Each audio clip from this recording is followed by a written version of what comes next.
Okay, welcome everybody to GenPower. This is where we bring you inspiring, motivating, and empowering videos to help you on your journey to success. We're so pleased to be kicking off today the very first of a new series where we interview entrepreneurs, okay, to find out what does it take now to be an entrepreneur in 2018 and the years to come. Now, being an entrepreneur has become incredibly sexy. You know, Mark Zuckerberg, Richard Branson, the list goes on of people who've made being an entrepreneur one of the most exciting things, just as exciting now as being a sports person or a musician. So before everyone wanted to be a rapper or a music artist, now they want to be an entrepreneur. So we wanted to find out what does it take, not just from the very top, okay, because that's the top of the tree, but what does it take to run a small to medium-sized enterprise? And the reason that we say this is that in the UK alone, small businesses are turning over £2 trillion.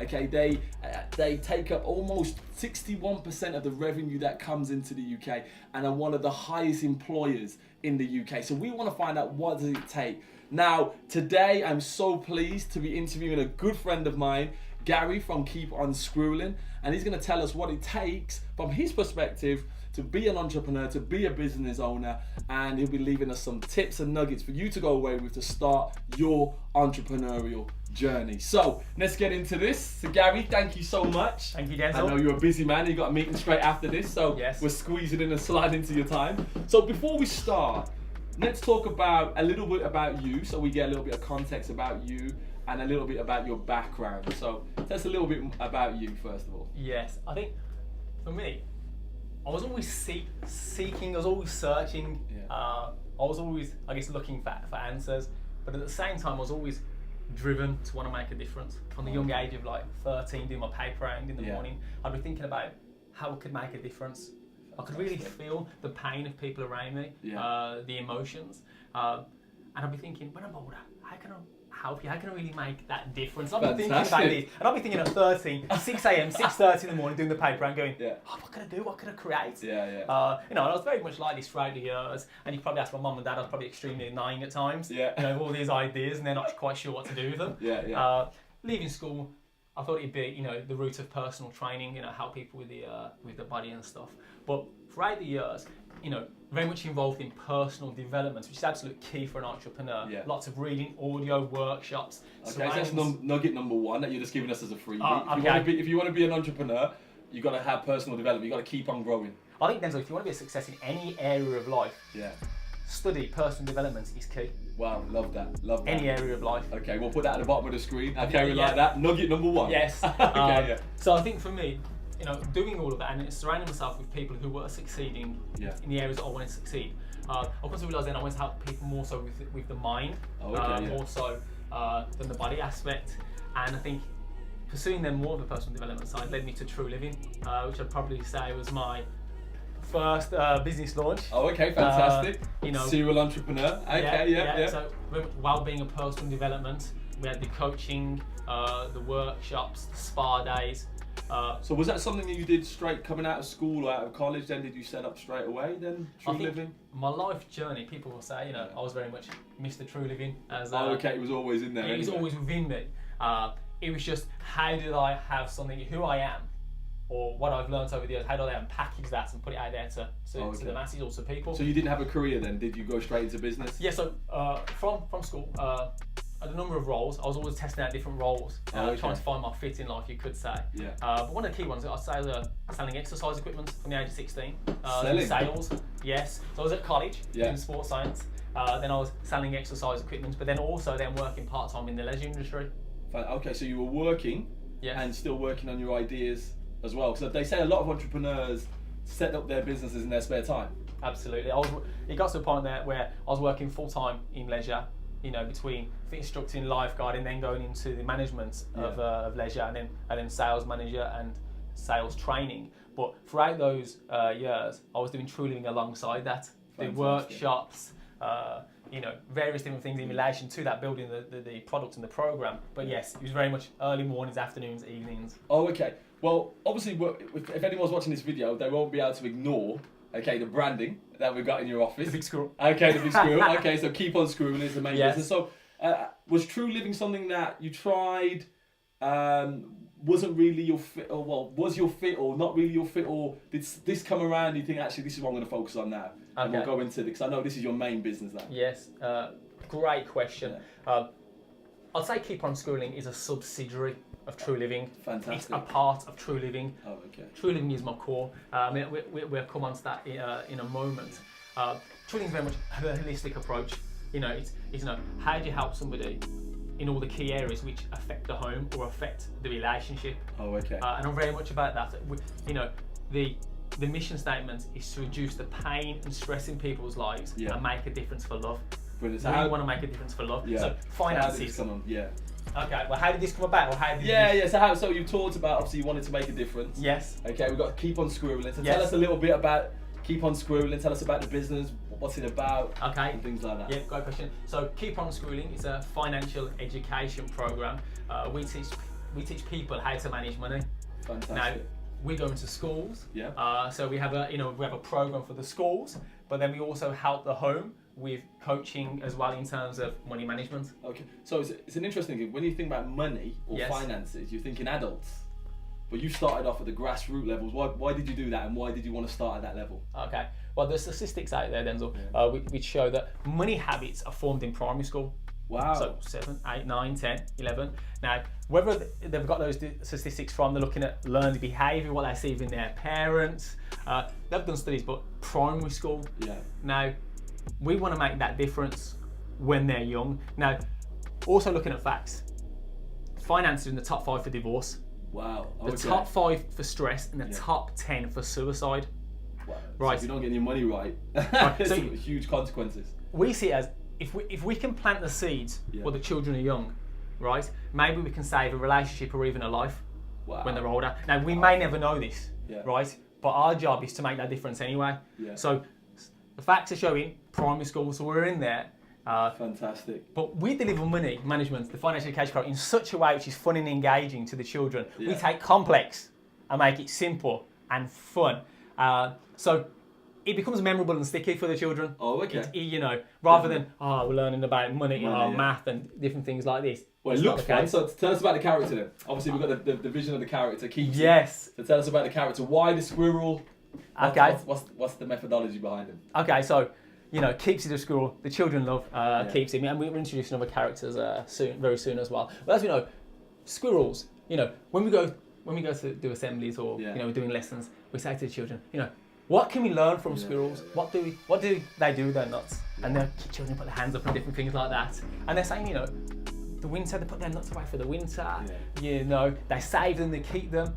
What we look at is why do they do that? They know that their food is going to be scarce in the winter. They know that there's going to be rainy days. The sun isn't always going to be shining. So they need to prepare for the future. Fantastic. So the key question is, if squirrels know to prepare for the future, that they know to put some of their nuts aside, then as human beings, should we learn from that principle and keep some of our money? Should we put some aside for the future? Because the sun isn't always going to be shining. There's going to be times when we need that emergency fund. There's going to be times when we need to pay for things. And that's one of the key things about the squirrel. And as you can see from the image, you got the money on the one side and the nuts on the other. Love that. It's preparing for the future. It's keeping some of your money. Brilliant. So how long has Keep On Squirreling been in existence now? I know it probably started from an idea probably a couple of years ago, is it?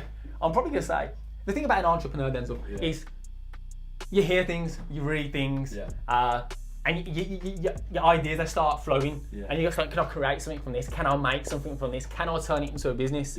That's a big thing about an entrepreneur. Now, the idea of the squirrel, or keeping your money like a squirrel, came from an awesome lady in Canada, Laura, who gave me just the insight of just keep money like a squirrel. It's just like very simple. But then you think, but then I'm the type of person that then thinks about that, and you go, okay. Turning it over. It's just like, and then you go, how can I create a program? How can I create a product, a business for children, adults out there to reduce that pain and make a difference? Brilliant. So I remember seeing that you had a board game, and it started from a board game, and then it started to then become a program. Then it came to schools. Yes. Okay. So it's almost like it's been growing over the time. So it could have been, there could have been a seed planted 6-7 years ago maybe, and then I think I was then probably probably taking action on it in maybe 2013, 2014. Fantastic. 2016 was at the London Toy Fair with the board games. There's independent retailers that wanted to stock the board game. However, as you know, there was more interest of people saying, you need to be in schools. Yeah. Keep on schooling. The money management program needs to be in schools. Children need to be learning from a young age how to manage their money. And then that's when you're going to decide to go into school. Again, a seed was planted. Then Yeah. Really? And then go, okay, and that's, sometimes, having that entrepreneurial spirit isn't always great because your mind's just like going and go, how can I create something again? But yes, so then it was the transition of going, actually, I'm not going to focus on the board games just yet or the big thing. We're going to focus on creating a product for the schools. Fantastic. So this is now been running for how long?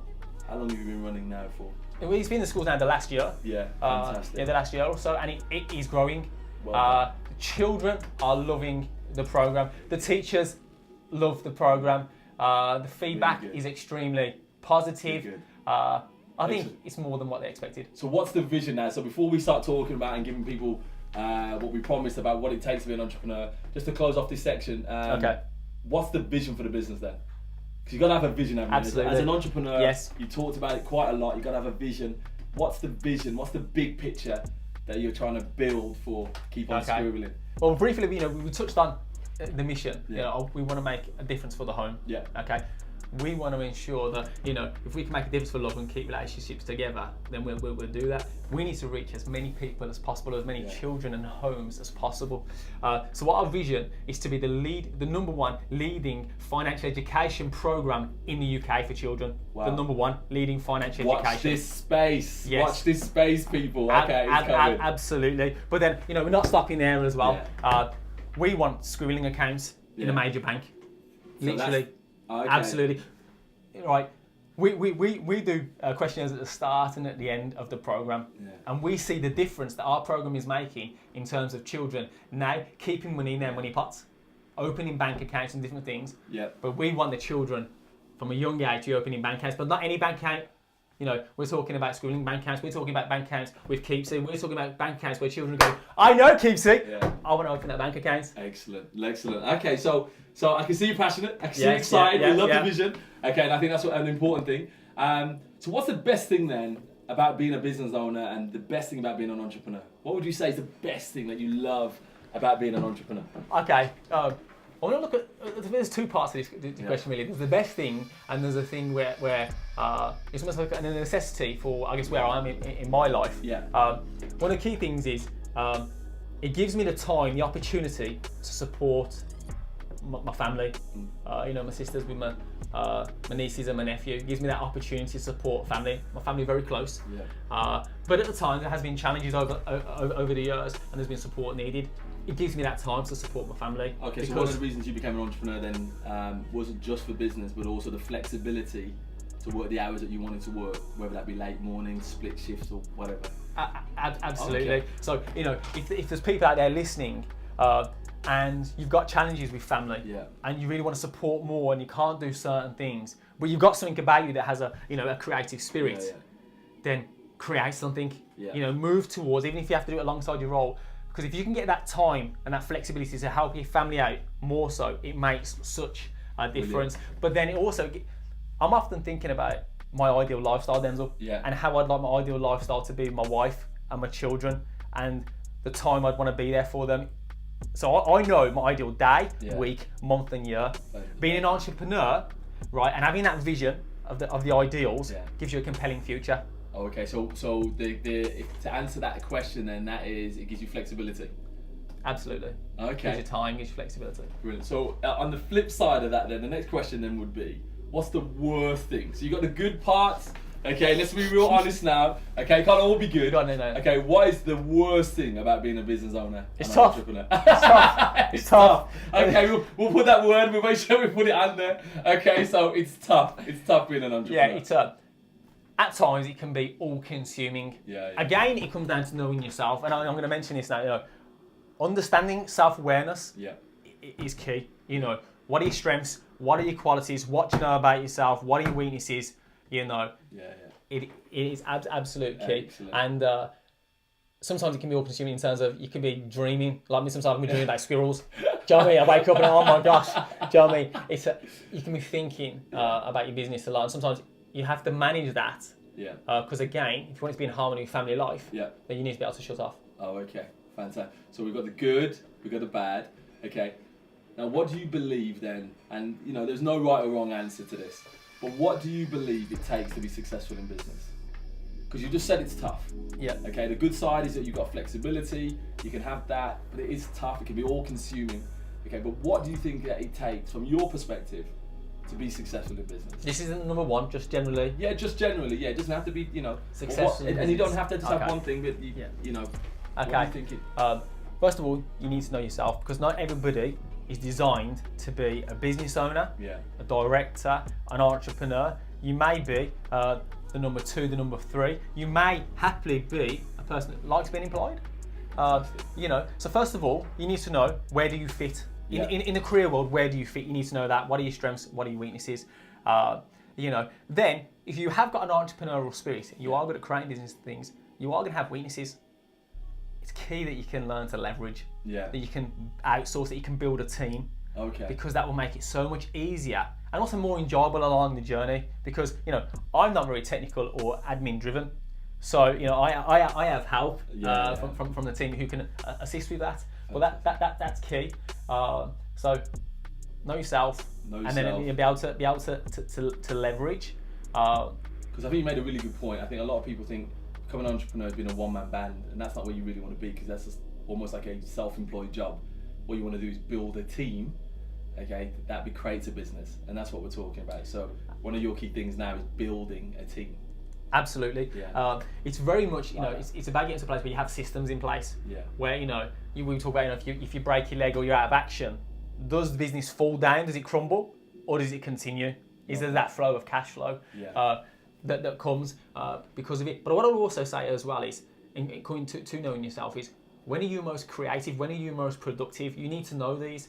Because if you're most creative and productive at 3-4 o'clock in the morning, I'm afraid you need to get up and do it. Okay, if you're a night owl and you're most productive at night, then you need to do that. But you need to know when you're most creative and productive, because life happens. Right? And you need to know when you can get the best results from what you know about yourself. So I'd also say that as well. Brilliant. So someone's watching this video, and then everybody seems to wants to be an entrepreneur, and you actually touched on a real good point. Not everybody's designed to be an entrepreneur. Not everyone's designed to be number 1. Some people are designed to be number 2 or number 3. But for that person who truly believes that they are a number 1, they truly believe that they're the creative one, they're the entrepreneur, what advice would you give to anyone starting up? So, okay, you're right at the beginning of their journey. All right, so you've been going now, and you're in the schools now, and you've got it all set up, and that's good. But what advice would you give to anybody first starting off in business, starting their journey as an entrepreneur? The number 1. Not just number 1, but just general advice. Okay. What advice would you give them as they're first starting off their journey? First start off on their journey. Okay. It takes longer than you think. I like that. It takes so much. Like, I think we've said, someone said it took me 20 years to become an overnight success. Right? We see all this social media stuff now. And people think it's happening overnight, it's happening in an instant. But it takes a long time. It takes longer than you think. So patience is key. Love that. So anyone starting off right now, okay, say to yourself, however long you think it's going to take. If you think it's going to take 2 months, not realistic. If you think it's going to take a year, double it. So if you think it's going to take a year, double it. Would that be the advice that you give? I don't know if I say double it, I'll say maybe triple or quadruple it. It's just like, but what I'd also say as well, and it comes, I'll keep going on about it, about knowing yourself. Ensure it's in harmony with family life. That is key, because it can become all-consuming. And if certain things like family and love are priority for you, ensure that there's a communication between you and your significant other, and there's a quote I used to say is be careful when pursuing smaller dreams, that you don't lose the biggest dream of all. I like, that's a great quote. We'll have to put that up. We'll make sure we get that down. Okay, so final question. What's the one nugget, okay, that one tip that anyone watching this video you want them to remember? So if they forgot the whole other bit of the interview, you'd say there's one thing I want you to remember on your journey of being an entrepreneur. What's that one thing that you'd want them to remember, or that one nugget that you'd like to leave them with? Acknowledge that business and life is tough, and it will get easier. Love that. Love that, love that, love that. Well, look, you know, great video. I'm learning some stuff myself, so thank you very much. If we're going to put that on the bottom, if you're interested in knowing more about the Keep on Scribbling business, financial education for your young ones, and financial management, all the details will follow, and you can contact Gary direct. So I just want to say thank you again, Gary. Thank you. A real pleasure, and we wish you all the best, and we look forward to seeing you all at the banks on the high street. There we go. And we'll see you guys next week for another video with entrepreneurs, so we can take you to the journey so you can succeed in all that you're trying to do. See you later.